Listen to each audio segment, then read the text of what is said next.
अस्सलाम वालेकुम रहमतुल्लाहि व बरकातुहू। सामईन हज़रात, आज हम बताएंगे हमारे इस वीडियो में एक बहुत ही प्यारा वाक़या हज़रत इब्राहीम अलैहिस्सलाम की वफ़ात का मंज़र कि मोमिन मौत से नहीं डरता बल्कि मौत मोमिन से डरती है। मलकुल मौत हज़रत सैयदना इब्राहीम अलैहिस्सलाम के पास आए। अर्ज़ किया कि ए इब्राहीम खलीलुल्लाह, आपको अल्लाह रब्बुल इज़्ज़त ने याद फरमाया है। पूछा कि क्या मतलब? अर्ज़ किया कि जी मैं आपकी रूह कब्ज़ करने के लिए हाजिर हुआ हूँ।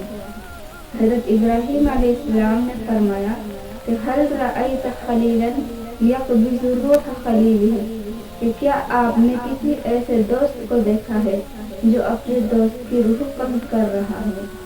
मलकुल मौत ने यही बात अल्लाह रब्बुल इज़्ज़त के हुज़ूर पेश कर दी तो अल्लाह रब्बुल इज़्ज़त ने उसका जवाब इरशाद फरमाया कि जाकर इब्राहीम खलीलुल्लाह से कह दो, वहल रअयतु खलीलन यकरहु लिक़ाअ खलीलिही, कि क्या आपने किसी दोस्त को देखा है जो अपने दोस्त से मुलाकात से इनकार कर रहा हो?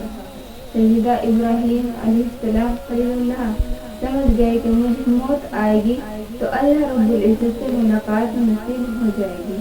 चुनांचे कहने लगे, मलकुल मौत अज्जिल अज्जिल, से जल्दी कर मेरी रूह को कब्ज़ कर ले और मुझे अल्लाह से मिला दे।